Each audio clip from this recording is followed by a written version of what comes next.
Here's an interesting concept to think about. Every effect has an infinite amount of causes to it. So every result has an infinite amount of causes to it, and all in different proportions, in various proportions. So every effect has, countless causes to that effect, but it's proportionally that the difference comes in. So some things might have a much greater proportion to create that effect. And let's take an example. Something like diseases are a good example of this. So let's take diabetes, for example. So with diabetes, these are also the main causes, and within these causes, there are also an infinity of parts that make up each cause. But let's just break it down to a couple major causes. So one is a genetic predisposition. So just because you're predisposed genetically doesn't mean it's necessarily going to happen. If you look into epigenetics, you switch genes on or off depending on your lifestyle and all that kind of stuff. So one factor is having a genetic predisposition towards it. And you would trigger that with another one of these causes, which would be a poor diet or a diet too high in sugar. So that's what causes type 2 diabetes. It's problems with insulin. So if you're intaking too much sugar, it creates problems with insulin because you're constantly jacking up your insulin and you're on the insulin roller coaster. And if you have a predisposition towards that, you might come down with diabetes. So those are two factors. And of course, the eating thing has an infinite amount of factors in there with it. There's everything you decide to put in your mouth, and the macronutrients of what you eat and all of that stuff. There's so much to that as well. And then there's also exercise.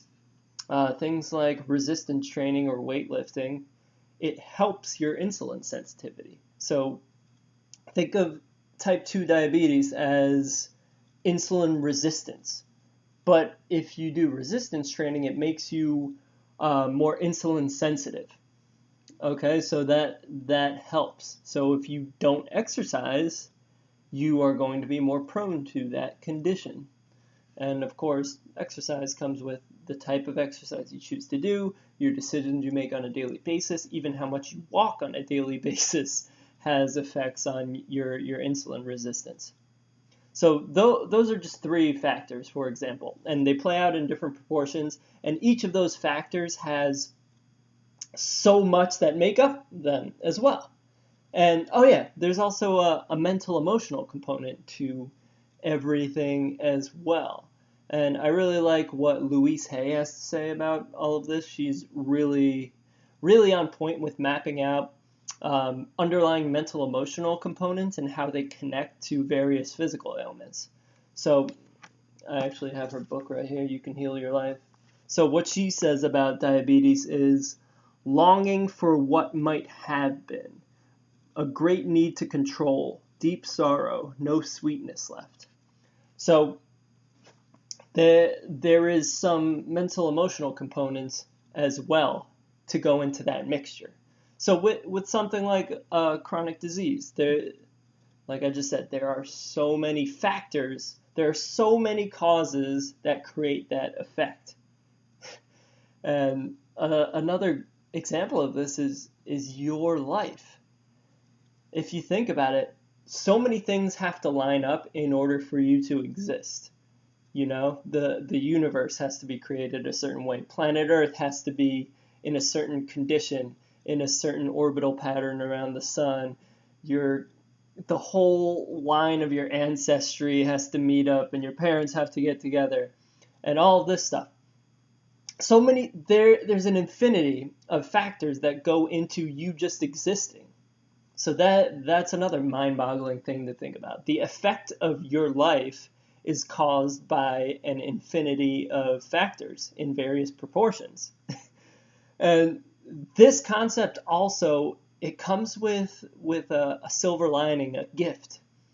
And that is every moment is precious because every moment is that it's that infinite proportion of the stars being perfectly aligned for that moment to exist.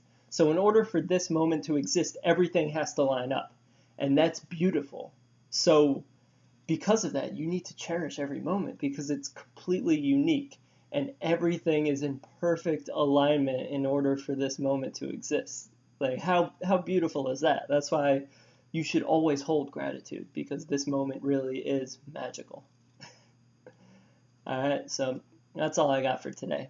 Peace, peace, much love, and one love, baby.